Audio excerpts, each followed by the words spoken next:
Bismillahirrahmanirrahim. Assalamu alaikum. Students, today we have a topic of classification of animals on the basis of different criteria. Already we read about on the basis of presence or absence of tissue. Similarly, we also classified animals on the basis of body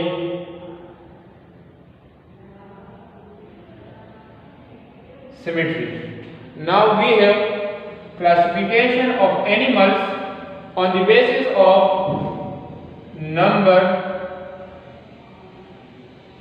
of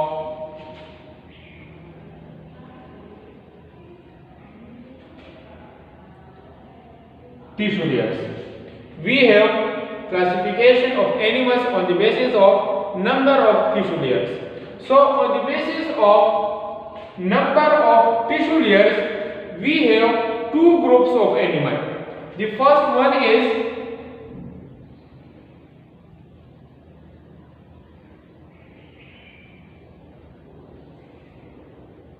diploblastic animals and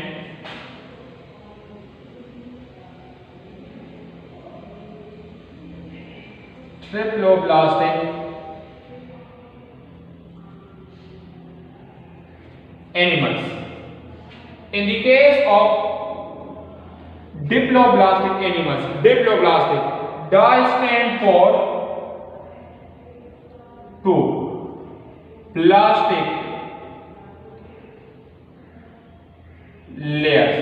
Its mean, in the case of diploblastic animals, their body tissue consists of two layers, and these two layers are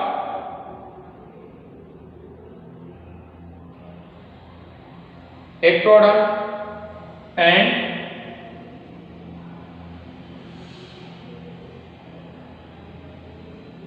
endoderm. Let's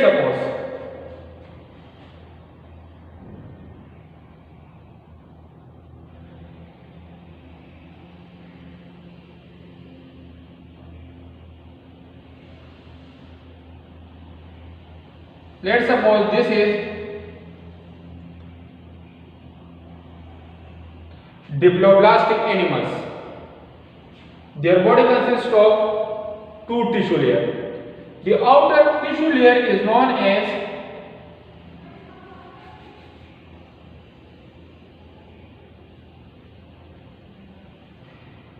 ectoderm. The inner tissue layer is known as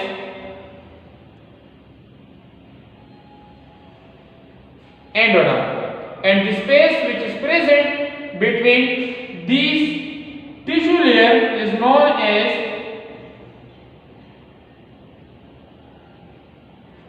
mesoglea, while the cavity which is present inside the endoderm is known as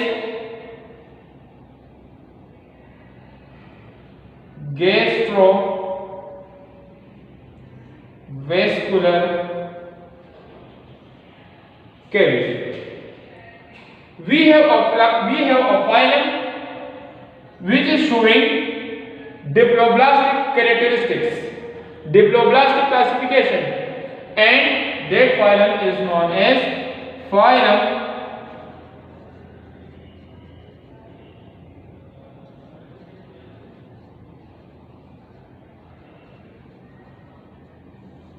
Coelenterata.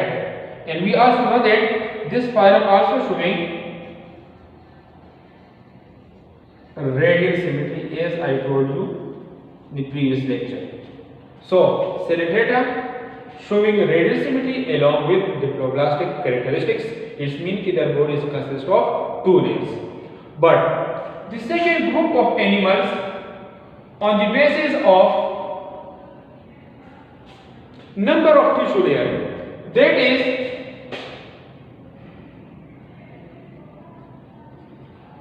triploblastic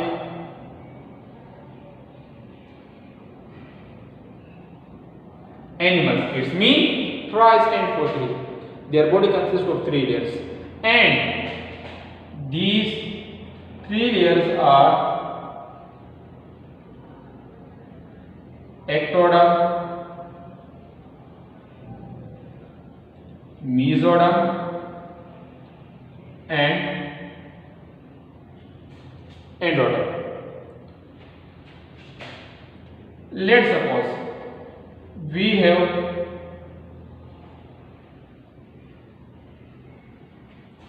fertilization. After fertilization, formation of zygote takes place. Then, as a result of repeated cleavage, zygote change into blastula, and then blastula change into 3-layer structure, and that is known as gastrula.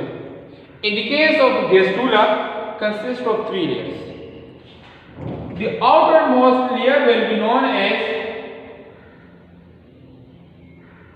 ectoderm. The middle layer will be known as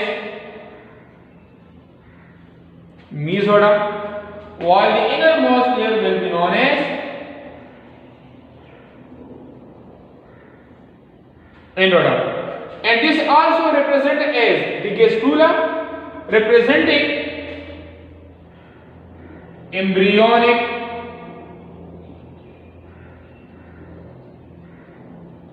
stage of an organism.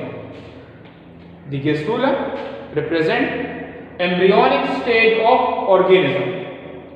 In the case of triploblastic animals, these 3 layers are responsible for the formation of whole body of an organism.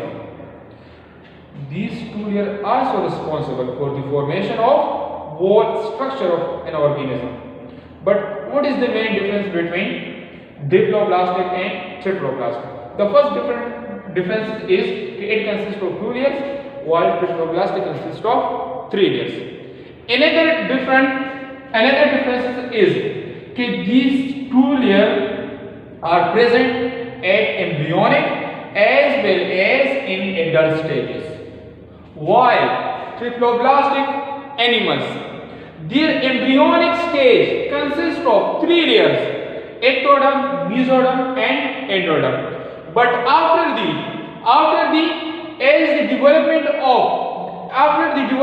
of embryonic stages, these 3 layers change into their respective organs. This is responsible for the formation of different body organ.